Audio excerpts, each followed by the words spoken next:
Hi hello ನಮಸ್ಕಾರ ಎಲ್ರಿಗೂ welcome back to Malnad ಹುಡುಗಿ ಯೂಟ್ಯೂಬ್ ಚಾನಲ್. ನಾನು ನಮ್ಮ ಮಲ್ನಾಡ್ ಸ್ಟೈಲಲ್ಲಿ ಗಿಣ್ಣ ಮಾಡೋದು ಹೇಗೆ ಅಂತ ಹೇಳ್ಕೊಡ್ತೀನಿ ಬನ್ನಿ. ಮೊದಲಿಗೆ ಒಂದು ಪಾತ್ರೆಗೆ ಹಾಲನ್ನು ಸ್ಟ್ರೈನ್ ಮಾಡ್ಕೋಬೇಕಾಗುತ್ತೆ. ನಾನಿಲ್ಲಿ ಅರ್ಧ ಲೀಟ್ರಷ್ಟು ಹಾಲನ್ನ ತಗೊಂಡಿದ್ದೀನಿ.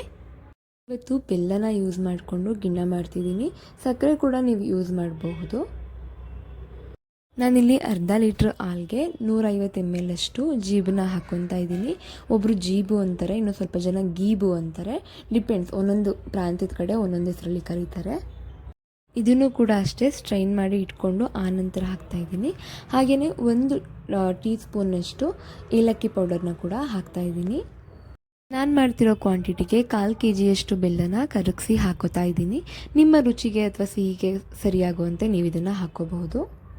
ಅದಾದ ನಂತರ ನೀಟಾಗಿ ಮಿಕ್ಸ್ ಮಾಡಿಕೊಂಡು ಯಾವ ಬೌಲಲ್ಲಿ ನೀವು ಗಿಣ್ಣು ಮಾಡಬೇಕು ಅಂತ ಅಂದ್ಕೊಂಡಿದ್ದೀರೋ ಆ ಬೌಲ್ಗೆ ಅದನ್ನು ಟ್ರಾನ್ಸ್ಫರ್ ಮಾಡಬೇಕಾಗತ್ತೆ. ನೆಕ್ಸ್ಟ್ ಅದನ್ನು ಸ್ಟೀಮಲ್ಲಿ ಇಟ್ಕೊಂಡು ಬೇಯಿಸ್ಕೋಬೇಕಾಗತ್ತೆ. ಸ್ಟೀಮಲ್ಲಿ ಇದನ್ನು 10 ನಿಮಿಷಗಳ ಕಾಲ ಲೋ ಫ್ಲೇಮಲ್ಲಿ ಬೇಯಿಸ್ಕೋಬೇಕಾಗತ್ತೆ. ಬೆಂದಿದೆಯಾ ಇಲ್ವಾ ಅಂತ ಗೊತ್ತಾಗೋದಕ್ಕೆ ಒಂದು ಸ್ಪೂನನ್ನು ಅದರಲ್ಲಿ ಡಿಪ್ ಮಾಡಿ ನೋಡಿದಾಗ ಅದರಲ್ಲಿ ಏನೂ ಅದಕ್ಕೆ ಅಂಟ್ಕೊಂಡಿಲ್ಲ ಅಂತ ಅಂದರೆ ಅದು ಬೆಂದಿದೆ ಅಂತ ಅರ್ಥ. ಸೇಮ್ ಕೇಕ್ ಮಾಡುವಾಗ ಯಾವ ರೂಲ್ಸ್ ಫಾಲೋ ಮಾಡ್ತೀವೋ ಅದೇ ರೀತಿ ಟೆಸ್ಟ್ ಮಾಡ್ತಾ ಇದ್ದೀನಿ ನೋಡಿ. ಫಸ್ಟ್ ಟೈಮ್ ಇದು ಬೆಂದಿರಲಿಲ್ಲ, ಬಟ್ ನೆಕ್ಸ್ಟ್ ಟೈಮ್ ಅದನ್ನು ಡಿಪ್ ಮಾಡಿದಾಗ ಅದು ನೀಟಾಗಿ ಬೆಂದಿತ್ತು. ಆವಾಗ ಅದನ್ನು ತಕ್ಕೊಬೇಕಾಗುತ್ತೆ. ಗಿಣ್ಣು ಅಂದರೆ ಎಲ್ಲರಿಗೂ ಇಷ್ಟ, ಆದರೆ ಮಾಡೋದು ಕಷ್ಟ ಅಂದ್ಕೊಂಡಿರೋರಿಗೆ ಈ ರೆಸಿಪಿ. ನಿಮಗೆ ಈ ರೆಸಿಪಿ ಇಷ್ಟ ಆಗಿದರೆ ಲೈಕ್ ಮಾಡಿ, ಶೇರ್ ಮಾಡಿ, ಹಾಗೆ ಸಬ್ಸ್ಕ್ರೈಬ್ ಟು ಮಲ್ನಾಡ್ ಹುಡುಗಿ YouTube channel. Thank you for watching.